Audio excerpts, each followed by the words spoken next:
Hey, Clemson family, big day for the Tigers football program, a commitment for the 2024 class, David Eziomume out of Marietta, Georgia. I'm Daniel Shirley. Really excited about this commitment. Let's break him down and see what he brings to the Tigers. Someone's lined up for the running back room early, and that's nice to see. I'm Bill Zimmerman. Welcome to episode 66 of the Reign Supreme Always podcast. Thanks to everyone joining us via the major podcast apps and via youtube.com/Clemson Kickoff.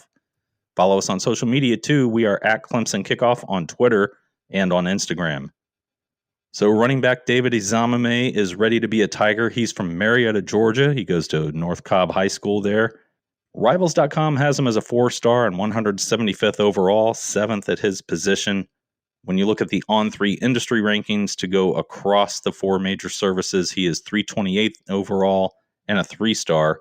He's considered an athlete by some services. He split time with a senior teammate at running back last year, who, by the way, is headed to Michigan, so obviously no slouch there. Eziomume is termed an all-purpose back. We have seen how well guys with that kind of skill set have been able to propel the Clemson offense, and he figures to be the next in line who can be a great fit, get the ball several ways, get onto highlight reels, and really shine in Death Valley.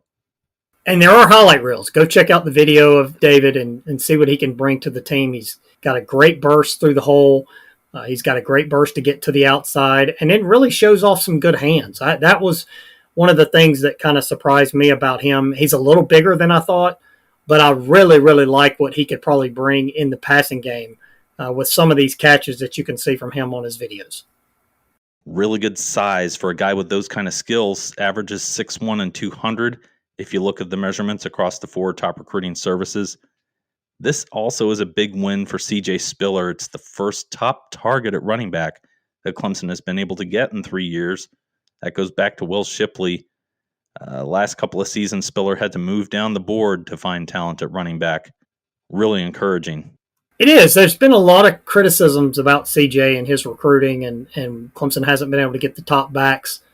Hopefully this can put some of that to bed, and we don't have to hear those things, at least for this recruiting cycle. And maybe they're not done at running back either. We'll see if they add a second back in this class. But this is a really encouraging start with this team, with this group, and having David join this 2024 class. I really like how this class is coming together.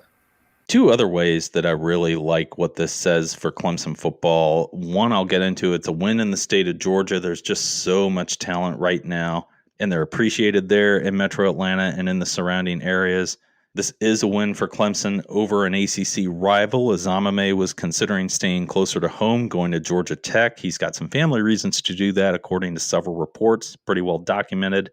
Obviously, that'd be a strong pull for anyone, but he also saw how strong the Clemson culture is, resonated with his family. That also was in several reports out there. Between that and obviously a higher profile platform at Clemson than Georgia Tech can offer right now, Eziomume wants to suit up in Tigers orange. There's so much talent in this state. It's great that the Clemson staff has been so good at recruiting here in Georgia. I've lived here for a long time, and I can attest to all the talent that there is in the state. And Clemson has been really productive recruiting in this state. We all know the big names, Trevor Lawrence and Deshaun Watson and Wayne Gallman and Mitch Hyatt, and the list just keeps going. And the 2023 class, Bill, we've talked about that on several episodes, how deep the class was with Georgia ties in 2023. And here it is again in 2024. So really looking forward to seeing what's next for this class. They're not done by any means. There's still a long way to go. But they're putting together a really strong class for 2024. The other thing I like about this is I hope it shows that the improvements that you and I have talked about in the Clemson offensive line last year, obviously there's a way to go with that, but maybe getting a running back committed this early shows that recruits out there see how things are on the upswing up front on offense for Clemson. That would really be a welcome boost as prospects at other skill positions start to hone in on their decision-making process.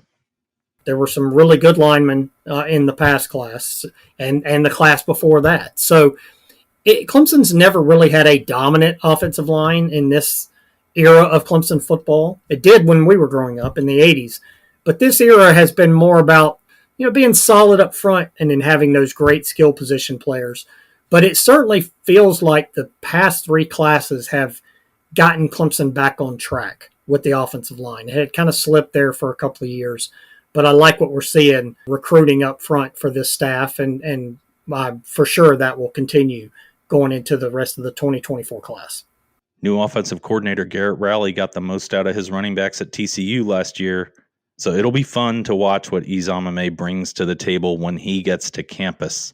We will keep you posted on any developments around the football program between now and that spring practice getting started, leading up to the spring game, where we'll get our first glimpse at some of the freshmen in the 2023 class, as well as maybe a little hint of how things are going to look under Garrett Riley, at least a two-deep perspective there.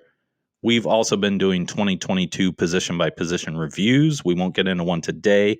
Check out our last episode for safeties. Our next episode will have cornerbacks. You can check our archive of episodes at clemsonkickoff.com, our homepage. Let's go ahead and just mention real quick the loss by the basketball team to Virginia. We did also talk on our previous episode about paths to the NCAA tournament. I don't think this loss changes that very much. Certainly a win would have been better, but hopes are still alive. They are, and I thought Clemson played okay. Really struggled shooting, but you're going to struggle against Virginia's defense. Virginia is physical, and they really make you work for anything you're going to get on offense. But I like the fight that I saw from the Tigers. They got down early, but they fought back. They had a chance late, even after being down by 14 in the second half.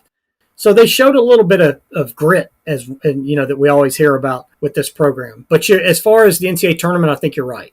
This loss doesn't change what we kind of thought needed to happen going into the game. If they win the game, then obviously that changes everything.